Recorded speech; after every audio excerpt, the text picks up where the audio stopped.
여러분 결혼 후에 맞벌이를 하게 될 때에 공휴일입니다. 남편이 집에 있는 게 좋겠습니까? 아니면 남편이 어디 나가는 게 좋겠습니까? 맞벌이 할 때는 남편이 없으면 좋겠다는 사람도 꽤 많더라고요. 근데 공휴일에 남편이랑 아내랑 같이 있습니다. 근데 아침도 피곤하니까 먹는 듯 마는 듯 하고요. 점심에 이 신혼인 아내가 통감자를 삶았어요. 소금 한 종지 갖다 놓고 찍어 먹으라 그러는 거예요. 신랑이 느낄 때 이거 아침밥도 제대로 못 먹었는데 점심은 좀 밥을 먹고 싶은데 감자를 삶아서 오니까 약간 좀 서운했는데 거기다 소금 찍어 먹으라 그러니까 더 아쉬운 거예요. 원래 이 감자는 설탕을 찍어 먹어야 제맛이거든요. 그래서 설탕 좀 가져와 그랬어요. 근데 그 말을 듣고 아내는 아내대로 빈정이 상합니다. 아니 열심히 삶아주면 기분 좋게 먹지 왜 이렇게 궁시렁궁시렁 될까? 그런 생각이 드니까 빈정이 상해서 그래서 목소리가 좀 약간 높아졌어요. 아니 감자를 설탕에 찍어 먹는 집이 어디 있어요? 우리 집에서는 항상 소금에 찍어 먹는데. 남편이 이렇게 얘기를 합니다. 그거 이상한 집안일세. 우리는 대대로 설탕에 찍어 먹는다니까. 이 감자를 설탕에 찍어 먹느냐 소금에 찍어 먹느냐 이거 가지고 서로 이제 말싸움이 된 거죠. 양쪽 집안에 대대로 내려오는 전통까지 막 들먹이면서 이제 서로 싸웠어요. 말다툼한 거죠. 모처럼 쉬는 날인데 이 두 사람이 서로 이 말다툼 때문에 감정이 엄청나게 상한 것입니다. 여러분 통감자 먹을 때 꼭 소금 찍어 먹으십니까? 아니 설탕을 찍어 먹으십니까? 난 아무것도 안 찍어 먹거든요. 그래도 맛있단 말이죠. 그러니까 뭘 찍어 먹든지 아니면 안 찍어 먹든지 다 괜찮아요. 이 부부의 문제, 이 신혼부부의 문제가 어떤 것이냐? 설탕과 소금의 문제가 아니고요. 마음의 문제고요. 서로 이 소통의 문제지요. 뭔가 서로 마음을 읽어주지 못했고 그 마음을 받아주지 못한 소통의 문제란 말이죠. 관계가 좋아지게 되면 뭐 설탕이든 소금이든 다 괜찮아요. 근데 관계가 틀어지게 되고 마음에 문제가 생기게 되니까 사소한 것까지도 시비거리가 되고 다툼이 되고 문제가 되더라 말이죠. 여러분 오늘 주신 말씀을 보니까 위로의 책이라는 그런 이름이 붙여진 그런 내용이거든요. 이스라엘 사람들이 이렇게 생각합니다. 하나님은 우리 하나님이야. 우리는 하나님 백성이야. 그러니 하나님께 예배하는 성전이 있고 하나님의 집인 성전이 여기 있는데 하나님께서 하나님의 집을 망가뜨리겠어? 하나님의 집을 불태워버리겠어? 이렇게 생각했죠. 아니 하나님께서 당신의 집을 불태울 리가 없잖아. 그들은 하나님이 자기를 지켜줄 것으로 생각했어요. 그런데 그들의 기대가 무너져 버립니다. 이 내용 속에 이런 내용이거든요. 이스라엘과 유다 왕국이 멸망당하기 직전에 그 어떤 상황들을 보여주는 것인데요. 이 제국의 침략, 바벨론의 침략을 막기 위해 가지고 온 힘을 내 저항을 했단 말이죠. 왕궁과 가옥까지 헐어서 성벽을 쌓고 온갖 노력을 다해서 지키려고 애를 썼단 말이에요. 근데 발버둥을 쳤음에도 불구하고 결과적으로 하나님께서 외면했습니다. 눈 감고 계시니까 전쟁에 패배하게 된 것이죠. 하나님과 관계가 끊어지게 되니까 소통이 안 되니까 이스라엘 민족 유다인들은 생각할 때 하나님께서 우리를 도와줄 거야. 근데 하나님은 그렇게 생각하지 않고 있었거든요. 하나님의 생각은 다른 거예요. 근데 이 하나님의 생각과 이 소통이 안 되게 되니까 이들이 잘못된 생각을 하고 오해를 하고 결국에는 망해버리고 말았던 것이죠. 하나님 말씀을 듣지 않고 하나님과 소통하지 못하게 되니까 세상과 자꾸 소통을 하게 되는 거죠. 생각이 달라지게 되고 마음도 달라지게 됩니다. 지도자가 되었던 어른들이 신앙의 본이 되는 것보다 자꾸 남에게 대접이나 받으려고 그래요. 인정이나 받으려고 그러고 대우나 받으려고 그래요. 자기들에게 도움되게 된 우상도 좋다고 우상 섬기는 것도 다 눈 감아주고 그랬단 말이죠. 자녀들이 그런 부모들의 모습과 어른들의 모습을 보고 자라갑니다. 그러면서 세속화되어 가는 거죠. 보니까 우리 어머니 아버지도 그러대. 하나님 앞에 예배 안 드려도 괜찮고 우상 숭배도 괜찮고 뭐 안식일 안 지켜도 괜찮고 그러니 이 자녀들이 그런 부모들을 바라보면서 더 심각하게 세속화되어 가는 것이죠. 하나님께서 그런 사람들에게 선지자를 보내서 말씀을 전파했단 말, 회개하라 그랬단 말이죠. 그랬더니 백성들이 어떻게 반응하느냐? 잘못을 지적하는 선지자들이 함부로 말한다고 핍박을 합니다. 저놈들 싸가지가 없다고 귀를 막고 거절한 것이란 말이죠. 그런데 하나님의 영을 받지 않고 사사로 임의로 자기의 선지자라는 직을 가지고 스스로 자기가 선지자가 된 사람, 하나님께서 말씀에서 선지자가 된 것이 아니라 자기 스스로 선지자가 된 사람들은 사람들 듣기에 좋은 말만 계속해 주는 거예요. 자기들의 귀에 듣기 좋은 말 해주는 사람들 자꾸 대우했어요. 듣기 싫은 말 하는 하나님의 선지자는 멀리했어요. 예레미야는 어떤 사람인가? 우리가 읽었던 것처럼 하나님께서 두 번째 그에게 말씀하시되 하나님이 보내신 선지자란 말이죠. 근데 하나님이 보내신 선지자가 뭐라고 말씀하느냐? 이제 하나님이 심판한다. 유다가 망할 것이다. 그랬더니 붙잡아다 가둬버리고 말았어요. 만궁 시위대 뜰에다가 가뒀단 말이죠.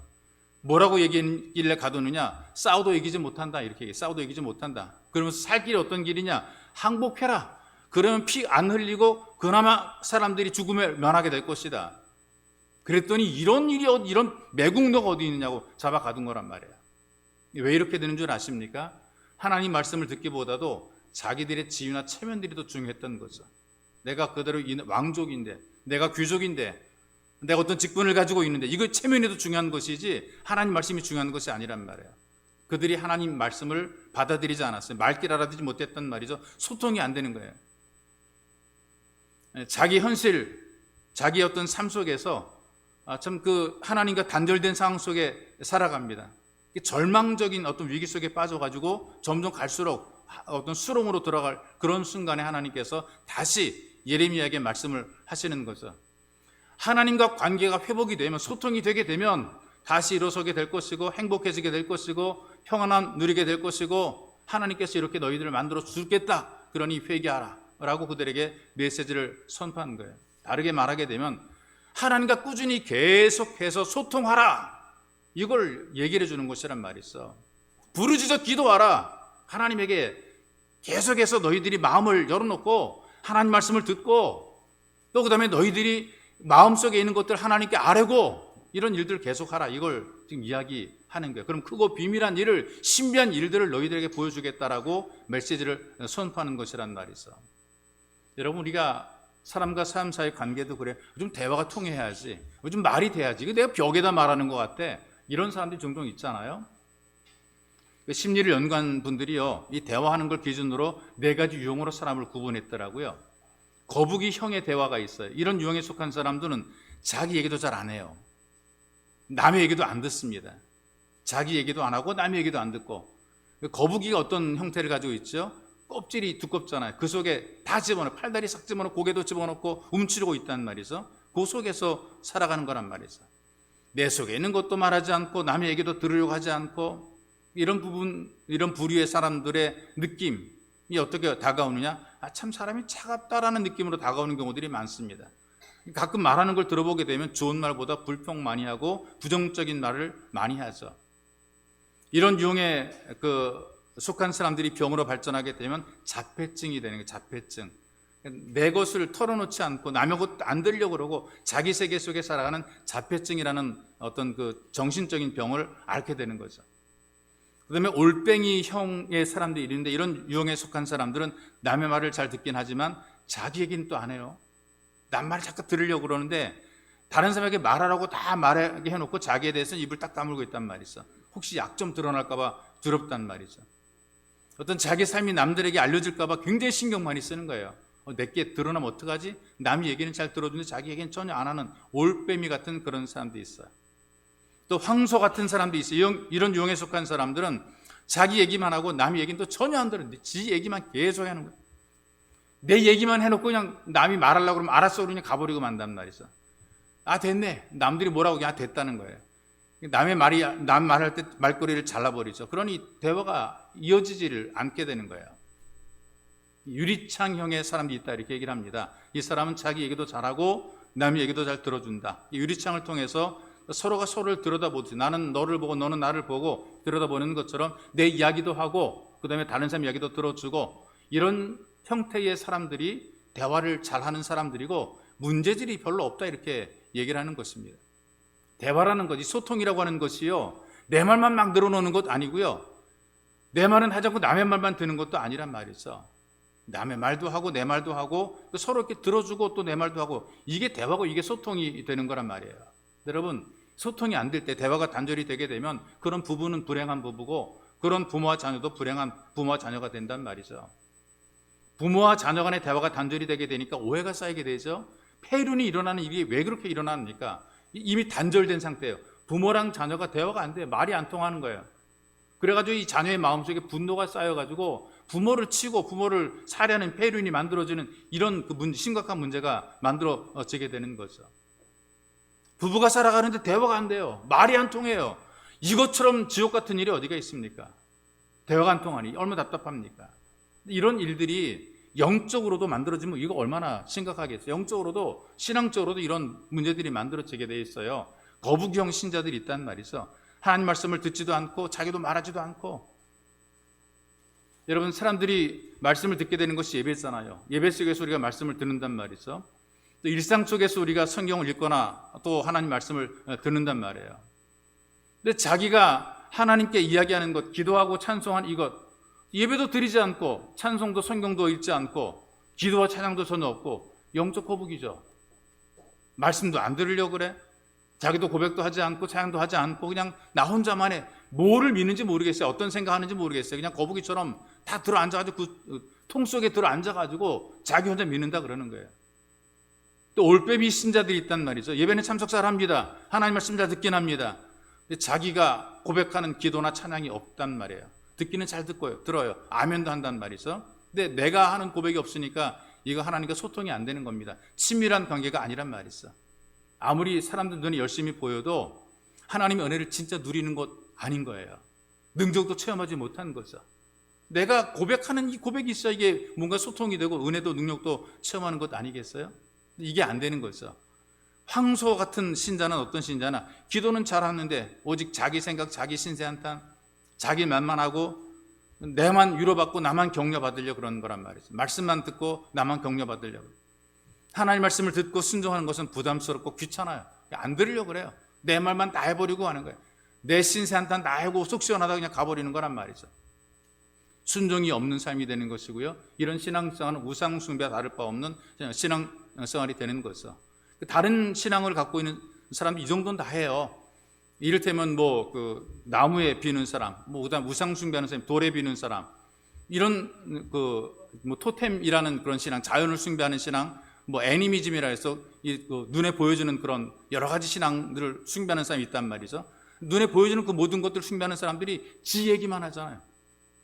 들리질 않으니까, 들을 게 없으니까, 받을 게 없으니까 자기 얘기만 하고 끝나버리는 거예요. 정한수 떠놓고 자기만 계속 기도하고 그걸로 끝. 나무 아래서 기도 한참 하고 그걸로 끝. 내 얘기만 하고 그냥 그것으로 끝나버리는 우상숭배적인 신앙이 바로 자기 말만 하는 그런 신앙이 되는 거죠.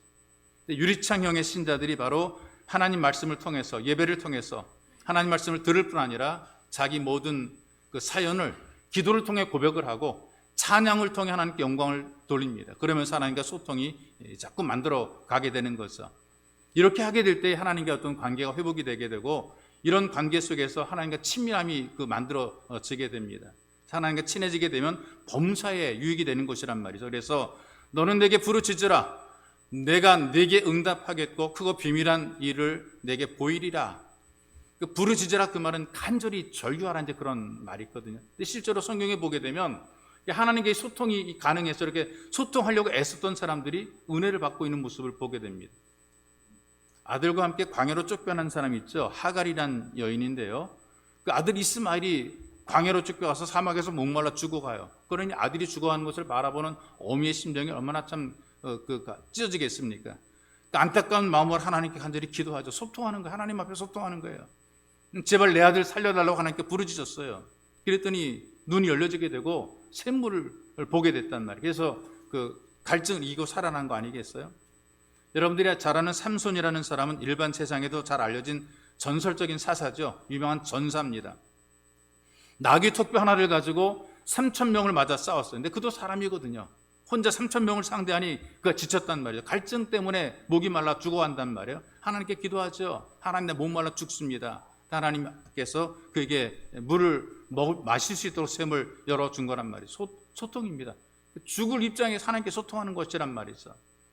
그 다음에 한나라는 여인, 여러분들이 아시는 것처럼 자식이 없는 사람, 지금은 일부러 안 낳기도 하고 일부러 강아지나 고양이를 기르기도 하는데 예전에 자식이 없으면 이건 정말 집안을 아주 망가뜨리는 그런 여인으로 지탄을 받았다 그 말이죠. 그러니 자식이 없는 아내가 되었을 때에 얼마나 많은 마음의 아픔과 상처를 가지고 있겠어요.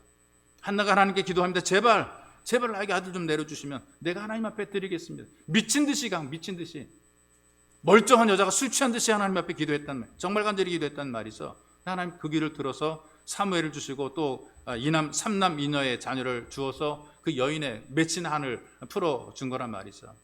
여기 지금 얘기했던 하갈이라든가 삼손이라든가 한나가 기도하는 그 모습 속에서 간절함이, 정말 간절함이 있는 거예요. 너는 내게 부르짖으라 라고 하는 이 간절함이 그에게 있는 거란 말이죠. 이 간절함이 하나님과 소통하게 되었고 위기를 벗어나게 된 것이죠. 그런 여러분, 성경이 보여주는 그 모든 사건들이 우리에게 주는 교훈이 이것입니다. 하나님과 대화가 통하면, 하나님과 소통이 가능하게 되면 위기 속에서도 피할 길이 열려지게 된다. 황무지에서도 꽃이 피어나게 된다. 죽을 자리에서도 살아나게 된다. 이걸 우리에게 알려주고 있는 것이란 말이죠. 그냥 대화가 아니라 마음을 다하는 소통, 적당히 얼버무리는 것이 아니라 내 속을 다 드러내 보이는 이 간절한 이 대화를 하나님 앞에 올린 거란 말이에요. 이때 친밀해지는 거, 하나님과 가까워지게 되는 거란 말이죠. 그러니 하나님과 친해지게 되면 깊은 구덩이 속에 빠져 있어도 살 길이 열리게 됩니다. 이 소통이라고 하는 것이요, 말을 잘한다 못한다 그런 것의 문제가 아니에요. 마음의 문제, 마음의 문제. 말을 얼마나 잘하는가 중요한 것이 아니라 마음의 문제라 그 말이 있어. 그 경제인으로 미국의 최신부 장관을 지냈던 그 워너메이커라는 분이 있죠. 백화점 왕으로 알려졌습니다. 이분이 장살달에 거부가 된 사람이에요. 사업을 잘한 사람이에요. 영업력이 있는 사람이죠. 근데 이분이 교회 주일학교 교사로서 진실하게 헌신을 했어요. 그러니까 최신부 장관이라는 장관직을 제의를 받게 되었을 때 이분이 했던 말이 뭐냐, 내가 교회에서 주일학교 교사할 수 없으면 나 최신부 장관 못한다 그랬어요. 그래서 장관이 된 것이 그냥 된 것이 아니고요, 교회에서 교회 학교 교사를 하는 조건으로 최신부 장관이 된 거예요. 주일날은 나 건들지 말아달라 그 말이에요. 나는 어떤 일이 있더라도 주일이 되게 되면 나는 내 고향에 내려가서 주일학교 교사한다, 이걸 조건으로 최신부 장관이 된 것이란 말이죠. 우리 보통 사람 같으면 어때요? 최신부 장관을 해야 되기 때문에 내가 교회를 못하겠으면 이렇게 되는 거예요. 대통령이 나에게 최신부 장관을 맡겼기 때문에 내가 이 교회를 놓아야 되겠습니다. 교사직 못합니다. 성가대 못합니다. 내 직분을 내가 감당하지 못합니다. 내가 좀 이 최신부 장관 할 동안에 내가 좀 쉬겠습니다. 이렇게 보통 사람 얘기한다 그 말이죠. 국가의 부름에 내가 충성하겠습니다. 이분은 거꾸로 했어요. 최신부 장관을 내가 안 하는 한이 있더라도 나는 교회 교사를 해야 된다. 이것이 바로 워너메이커의 신앙이었단 말이죠. 그래서 이 워너메이커는 큰 사업을 하면서도 국가의 최신부 장관을 담당을 했고요, 하나님과의 관계도 친밀하게 이어간 것이죠. 일반적으로 사람이 어떻게 생각합니까? 최신부 장관을 해야 되기 때문에 교회를 할 수 없다. 그리고 교회 봉사를 하고 교회를 열심히 하다 보게 되면 세상 일은 못한다. 내가 어떻게 교회 일을 하면서 내가 장관 일을 하고, 내가 교회 일을 하면서 어떻게 내가 사업을 하고, 내가 교회 일을 하면서 내가 어떻게 이 세상에서 성공할 수가 있겠는가, 그렇게 거꾸로 생각해요. 근데 여러분, 발상의 전환, 생각을 바꿔놓으시면 하나님과 소통하게 되면 그때는 다 열려지게 돼 있단 말이에요. 이 워너메이커가 남긴 유명한 말이 있어요. 기도란 하나님과 손을 잡는 것입니다. 기도하는 것이 하나님과 손 잡는, 이 소통하는 게 하나님과 손 잡는 거란 말이죠. 하나님께서 손을 잡아주시면, 그래서 하나님께서 함께 하시고 하나님께서 동업하시면 모든 문제가 해결됩니다. 하나님과 대화가 통하게 되면 하나님의 돌보심을 체험하게 되고, 하나님과 소통하게 되면 안 되는 게 되게 돼 있습니다. 여러분, 하나님과 친밀하게 소통하는 예수 가족이 되시기를 주님의 이름으로 축복합니다. 왜냐하면 소통 회복이 되니까요, 회복의 은혜를 누리게 되는 거예요. 회복의 은혜, 되는 거, 안 되는 게 되는 이런 은혜를 누리게 되어 있어요. 성경이 가르쳐 주는 거란 말이죠. 치유가 일어나게 돼요. 6절의 말씀 보라, 내가 이 성읍을 치료하며 고쳐 낫게 하고 그랬어요. 이 치료라는 그 말의 의미가요, 상처 부위에 돋아나는 새살을 의미하는 새살. 우리가 어떤 상처가 났을 때에 어떤 살이 패이거나 뭐 찢기거나 상하게 되었을 때에 그대로 아물어버리는 것이 아니라 새살이 돋아나서 예전에 있던 그 상처나 아픔들을 다 덮어버리는 거라, 그런 그 용어를 지금 쓰고 있는 것이란 말이죠. 이스라엘 백성들이 지금 하나님 앞에 범죄를 했어요. 불순종하고 우상숭배하고 하나님 말씀을 계속해서 거부했어요. 그러면서 지금 그들은 엄청나게 상처를 입었죠. 나라를 잃어버리는 거예요. 자기들의 주권을 빼앗기는 것이고요, 자유를 상실하는 것이라는 말이죠. 근데 하나님께서 그런 사람들을 연단한 이후에 회복시키겠다라고 말씀을 하고 있습니다. 관계가 회복이 된 다음에 그 다음에 이제 회복시켜 주겠다는 것이죠. 우리 피부가 새살이 돋는 것처럼 치유함을 받게 된다, 이렇게 얘기를 하는 겁니다. 미국의 정신의학회가 1995년에 한국 사람에게만 있는 특별한 심리적인 질병인데 화병이에요. 화병. 우리말로 화병이라고 하는 그 화병을 신경정신질환의 일종으로 공인을 했어요.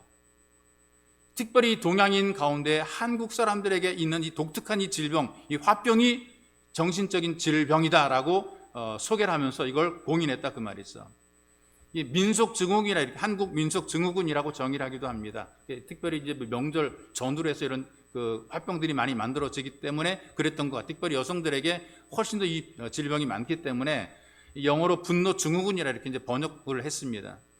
화나고 그다음에 막 분노하는 것을 억제를 하는 거죠. 이게 드러내지 못하죠. 예전에 그 여성들이 그 며느리가 되어서 큰 대집안의 살림살이를 감당할 때에 얼마나 열받고 속상한 일이 많겠습니까? 근데 그걸 다 이제 누르고 억제하는 거죠. 이거 갖다 다 그 나름대로 자기 혼자 이렇게 사귀는 거란, 그런 이게 속에 화병이 된 거란 말이에요. 이게 전부 다 전 세계 사람들이 다 인정하는 한국인의 속병이 됐단 말이죠. 유교적인 전통에 젖어 있던 한국 사람들이 억울하고 속상한 일이 있어도 자꾸 눌러 참고 꾹꾹 담고 살겠단 말이에요. 이게 가슴에 쌓이고 또 쌓이고 이 응어리진 것이 한이 됐단 말이에요. 이 한이 가슴 속에 남게 되고 여기서 다시 우라통이 막 치밀어 오르고 이게 그러는 건 이 화병이 되는 거란 말이죠. 그러니 이 병이 생기면 가슴이 답답합니다. 숨이 막 턱턱 막히고 막 어떤 환경, 어떤 조건, 어떤 이야기 듣게 될 때에 숨도 막히고 가슴이 답답하고 막 그래요.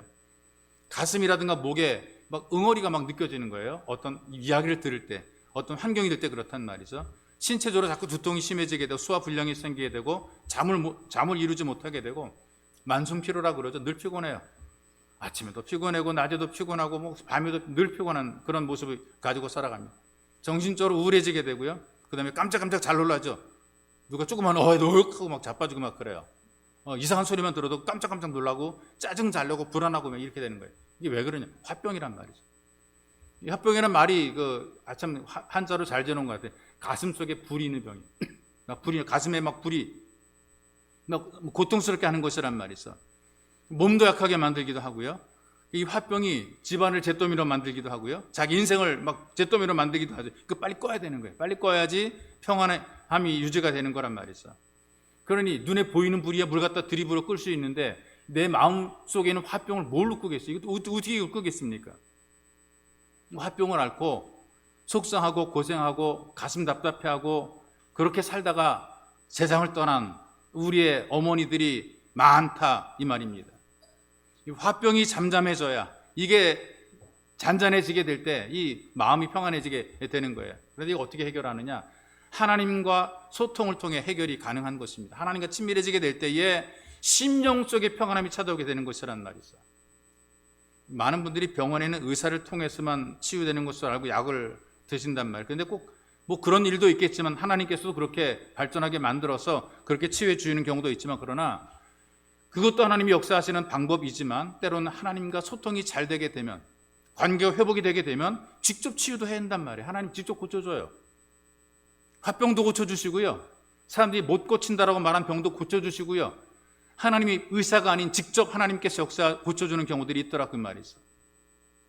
병원에서 3개월밖에 못 산다고 선고를 받은 젊은 의사 한 분이 계세요. 자기가 의사예요. 근데 지가 의사임에도 불구하고 이 암 3개월 선고받게 되니까 자기도 할 게 별로 없어요. 아무리 생각해봐도 할 게 없어요. 자기가 의사인데 자기가 자기를 봐도 할 게 없어요. 그래가지고 고민하다가 그냥 죽음을 기다립니다. 그러다가 인간적인 방법 다 내버리고 이제 하나님만 바라보자라는 그런 신앙으로 하나님께 기도했어요. 이게 뭐 어차피 3개월 살다 죽을 테니까 이래 죽으나 저래 죽으나 죽는데 이왕이면 잘 죽으면 좋겠다는 게 잘 죽으면 좋겠다. 그래서 하나님께 나가서 기도합니다. 매일 기도, 아침에 기도하고 저녁에 기도하고 들락날락하면서 하나님께 계속 기도했어요. 근데 어느 날 새벽에 기도하는데 막 몸이 막 뜨거워지는 거예요. 견딜 수 없이 막 몸이 막 뜨거워지는 거예요. 마음속에 이런 생각이 내가 이렇게 뜨거워지는 거 보니까 뭔가 타는 것 같다. 근데 타는데 뭐가 타느냐? 암세포가 타는 것 같은 그런 느낌이 막 드는 거예요. 막 땀을 흘리고 막 뜨거워가지고 막 그냥 안절부절하고 막 앉았다 일어났다 몇 번을 그러고 그냥 기진맥진한 상태가 되었는데 그러고 나서 진단해 보니까 암세포가 사라졌다는 거예요. 이분이 병이 나았어요. 그래가지고 전남 고흥의 조외과 의원이라는 이름으로 개업을 하게 됩니다. 일반 병원에 있다가 자기 고향에 내려가서 조외과란 그 이름으로 개업을 하게 됐어요. 그리고 어려운 환자들에게 좀 저렴하게 사랑을 베풀어 주는 거죠. 무료 진료하고 치료 많이 해줍니다. 이를테면은 뭐 독거노인이라든가 불우이웃이라든가 좀 그 경제적으로 연약한 그런 환자들을 자꾸 도와주고 무료 치료해주고 그랬단 말이에요. 이분의 별명이 어떻게 됐느냐? 고흥의 슈바이처, 고흥 지역의 슈바이처라는 별명을 얻게 됐어요. 그러더니 세계 한민족 축제에서 의학 분야의 평화 무궁화 대상을 수상을 하게 됩니다. 고흥교회 장로로 심을합니다. 이런 일들이 있단 말이에요. 하나님만 바라보고 하나님과 소통이 회복이 되게 되니까 의사가 못 고친 질병임에도 불구하고 하나님께서 고쳐주시니까 자기가 의사인 자기가 나아서 자기가 받은 은혜를 하나님 앞에 감사하며 사람들에게 베푸는 그런 복된 삶을 살아갔단 말이 있어. 여러분들의 삶에도 하나님과 소통하면서 치유의 체험이 있기를 주님의 이름으로 축복합니다. 그리고 잘 되게 만들어 놓으세요. 원래보다 더 낫게 만들어 놓으시는데 7절에 보면 내가 유다의 포로와 이스라엘 포로들을 돌아오게 하여 그들을 처음과 같이 세울 것이며 포로로 붙잡혀가서 자유도 잃어버리고 나라도 없어지게 되고 자기들의 고향은 폐허가 되고 그런데 그들을 다시 돌아오게 해서 원래같이 만들어 놓겠다 그 말이에요. 이게 어떻게 가능하냐? 하나님과 소통에 친밀해지게 되면 이게 가능하다 그 말이죠. 더 이상 버틸 힘이 없어 망해버렸어요. 포로가 됐어요. 붙잡혔어요. 그리고 멀리 갔어요. 다시는 고향으로 돌아올 꿈도 꾸지 못해요. 근데 그러나 걱정하지 말아라. 하나님과 가까워지면 다 돌려줄게. 빼앗겼던 것도 돌려주고 갈 수 없는 것도 가게 만들어주고 잃어버린 것 다 회복시켜주고 망한 것도 다 회복시켜줄게. 여러분, 사람들과 여러분들이 교제를 하지요. 여러 사람들 만났을 터인데요. 사람들은 심리가 동일해요. 그러니까 여러분들이 배신당했다고 너무나 속상해하지 마세요. 망하면 버림받습니다. 내가 있고 잘할 때는요, 다 막 사람들이 막 꼬이는데요. 내가 없어지게 되고 내가 망하게 되면요, 안 찾아주고 나를 버린다 그 말이죠. 망한 자는 가까이 하려고 하는 사람 별로 없어요. 하나님은 반대예요. 오히려 내가 망했을 때, 없을 때, 무너졌을 때 우리를 찾아오시는 거죠. 소통하자고 찾아오시고요, 다시 쓰임 받도록 우리를 회복시켜주는 것이 하나님의 은혜란 말이에요. 리더스 다이제스트라는 작은 소책자 잡지가 있거든요. 거기에 이제 어떤 사람들의 사연들이 기록이 돼 있어요. 알래스카 공군병원에 근무하던 23살의 자매가 있어요. 출근길에 대형 트럭과 부딪히는 교통사고를 당하게 됩니다. 임신 5개월이었어요. 이 자매가 겨우 숨이 붙어있는 상태로 공군병원에 실려갑니다. 온몸의 뼈가 다 부서졌고요. 뱃속에 있던 아기는 이미 뱃속에서 죽었어요. 유산이 됐어요. 치료한 담당 의사가 이렇게 얘기를 합니다. 당신만 결심하면 살 수 있습니다라고 격려해 준 거죠. 이제 죽음의 임박, 거의 죽음을 앞에 놓고 있는 것처럼 생각이 되는데, 그래 절망한 그런 상태인데, 근데 의사가 군의관이 이 젊은 자매한테 당신만 결심만 살 수 있습니다.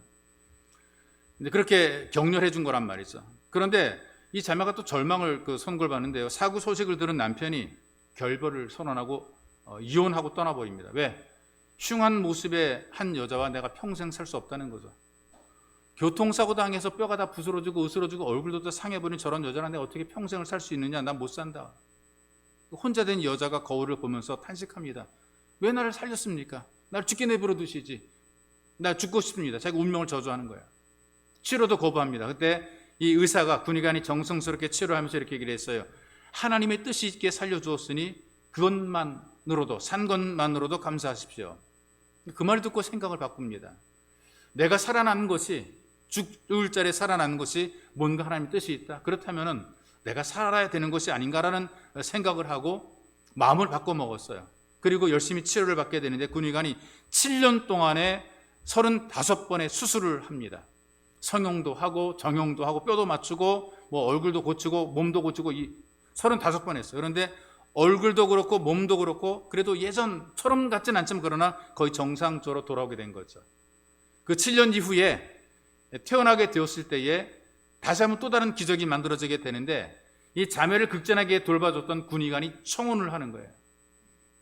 끔찍한 사고를 당했던 이 자매를 진심으로 사랑을 하게 된 것입니다. 그런 이 자매는 7년이란 고통 속에 있었지만 하나님과 소통하는 과정 속에서 자기를 진짜 자기가 교통사고 났다고 버리고 간 그 남자가 아니라 정말 자기를 진심으로, 자기의 그런 처지를 잘 알고 진심으로 살아가는 좋은 신랑을 만나서 행복한 삶을 삶게 되고 하나님께 감사했다. 그런 글이 나와 있단 말이죠. 죽을 고비를 넘기고 교통사고 당했지만 하나님 감사합니다. 저는 지금도 행복합니다. 그러니까 하나님과 소통하게 되니까 회복의 은혜를 누리게 된 것이죠. 여러분들이 지금 불행하다 그래서 미래까지 우리가 절망적일 이유는 없지 않습니까? 나도 하나님과 친하게 지내면, 여러분도 하나님과 친하게 지내게 되면 우리들에게도 놀라운 기적이 만들어지게 되는 거예요. 여러분, 현실이 어렵더라도 절망하거나 낙심하지 마시고 하나님과 친하게 소통하세요. 그러면 여러분들 인생에 놀라운 기적이 만들어지게 됩니다. 또 세 번째로 중요한 것이 뭐냐면 죄 사함의 은혜가 주어지게 되는데요. 하나님과 소통하면서 회복이 되는 것 가운데 하나가 죄 사함의 은혜가 주어지게 돼요. 8절의 말씀 보니까 내가 그들을 내게 범한 그 모든 죄악에서 정하게 하며 그들이 내게 범하며 행한 모든 죄악을 사할 것이라 그랬어요. 뭔가 용서받지 못했다라는 그 마음이 우리의 인생을 개운하지 못하게 만들죠. 죄책감이라는 게 죄책감. 이 죄책감을 가지고 살게 되면 마음이 편치 못합니다. 이런 마음을 가지고 살게 되니까 만사가 눈치가 보이는 거죠. 신앙생활에 눈치가 보입니다. 어떤 일이 잘못되게 되잖아요. 혹시 내 죄 때문에 그런 거 아닌가? 그런 생각을 사람들이 한단 말이죠. 전생에 무슨 죄가 있기에 이런 생각까지 하고 있는 거 아니겠어요? 사람이 자기의 어떤 죄의 문제를 해결하지 못하게 되면 부담과 두려움들이 있단 말이에요. 마음 편치 못하다 그 말이죠. 하나님과 관계가 깨어지거나 하나님과 멀어진 것이 모두 죄로 말미암아 든 것인데요. 우리가 용서받게 되면, 용서가 선포되게 되면 마음이 시원해지게 돼요. 성경에도 그렇게 얘기를 했잖아요. 유쾌하게 된다 그랬거든요. 회개하면 유쾌하게 된다 그랬어요. 하나님과 가까워지게 된다 그랬단 말이죠. 여러분, 애들도 그렇잖아요. 애들을 기르는 부모들이 계시는데요. 애들이 부모들 몰래 뭔가 잘못하잖아요. 뭔가 실수를 했어요. 화장품을 병을 깨뜨렸거나 화장대를 엉망으로 만들어 놨단 말이죠. 그러면 애들이 뭔가 자기들이 저지른 것이 잘못인 줄 알게 되면 엄마 아빠 눈치를 자꾸 보게 됩니다. 가까이 안 하려고 그럽니다. 자꾸 거리를 두려고 그런단 말이죠. 가보게 되면 애들이 사고 친 거예요. 가위로 쓸데없는 거 잘라놨거나 뭘 깨트려 놨거나 뭔가 문제가 발생돼 있는 거란 말이죠.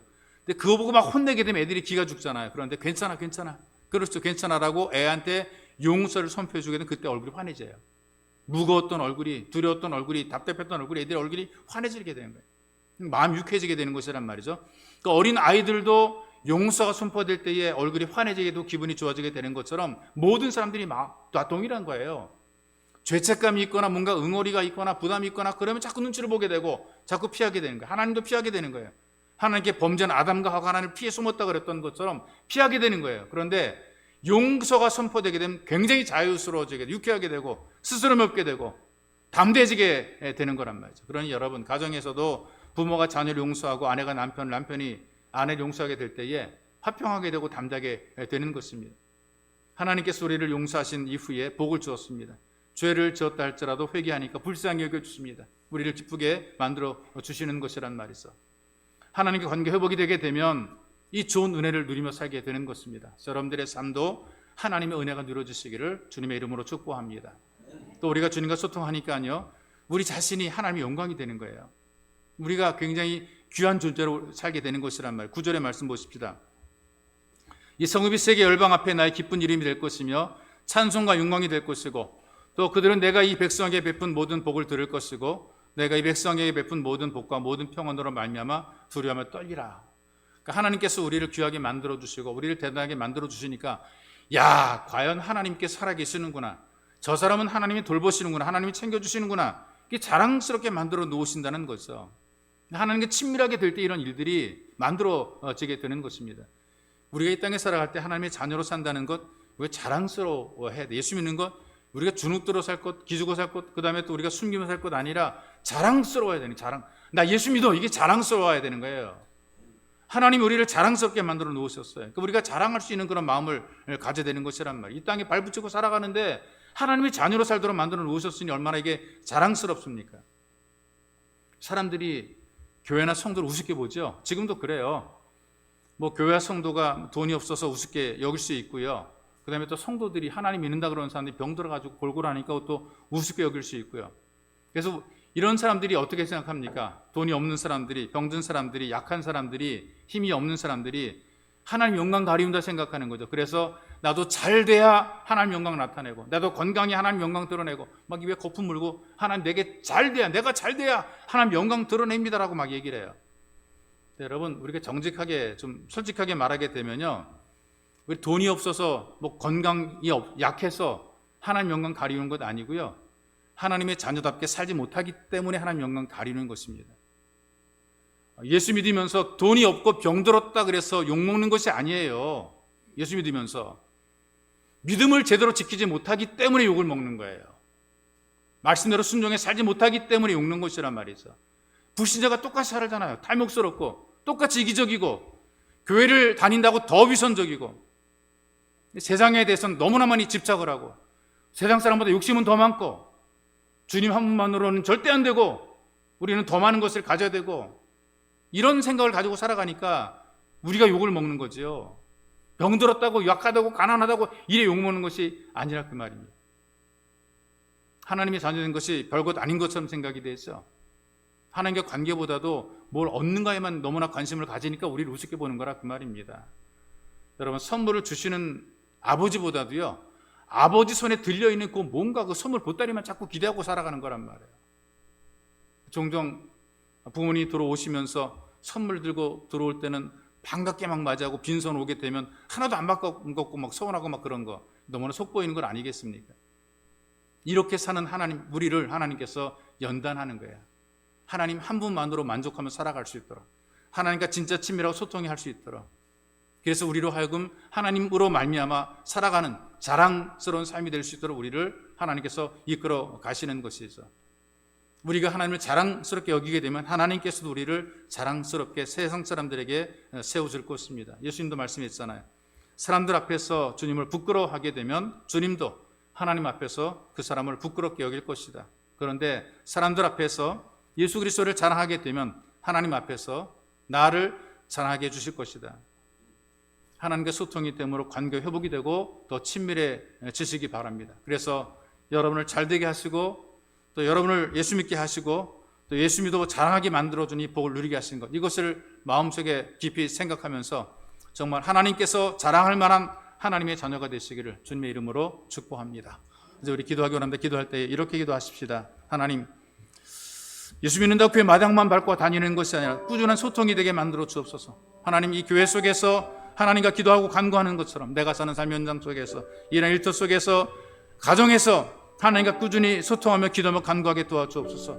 말씀도 여전히 듣게 하시고 여전히 기도하고 찬양하게 만들어 주옵소서. 여러분들이 기도하시고, 하나님 내게도 잘 되는 회복의 은혜가 있게 만들어 주옵소서. 육체의 질병이 치유되게 하시옵소서. 내 사업들이, 내 일터들이 회복이 되게 만들어 주시고 삶의 자리가 회복되게 도와주시고, 죄책감으로 무거웠던 마음과 뭔가 마음속에 찜찜했던 것들이 다 해결해 유쾌함이 누려지게 되는 죄의 삶의 은총을 누리며 살게 도와주시고, 우리 자신이 하나님께 영광이 되고 하나님의 기쁨이 될 수 있도록 주님께서 우리를 도와주옵소서. 여러분들 이렇게 간절히 기도하신 이후에 개인적으로 좀 더 깊게 기도하기 원한다. 함께 기도하겠습니다. 살아계신 아버지, 고맙고 감사합니다. 우리를 부르시 인도하셔서 하나님과 소통하는 예배 자리에서 하나님 예배자가 되게 만들어주시고 말씀을 들을 뿐 아니라 우리가 기도하게 도우신 하나님 아버지, 우리가 말씀을 들었습니다. 이젠 우리가 주 앞에 기도하며 소통하기 원합니다. 하나님 찬양하며 하나님께 옹돌리기 원하며 소망합니다. 하나님, 이 귀한 주님과의 소통과 교제가 하나님의 집에서뿐 아니라 예배의 자리에서뿐 아니라 꾸준히 계속해서 이어지게 붙잡아 축복해 주시옵소서. 예배의 자리에서 만들어진 하나님과 친밀한 관계가 내가 이런 일터 속에서, 내가 살아가는 내 가정 속에서, 내가 살아가는 삶 현장 속에서 하나님께 소통이 이루어지게 붙잡아 주고 하소서.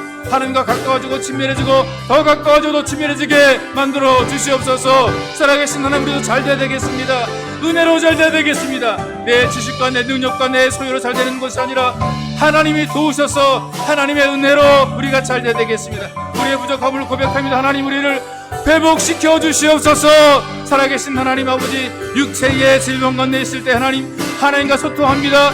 주님을 간절히 부르시면 너는 내게 부르시주라.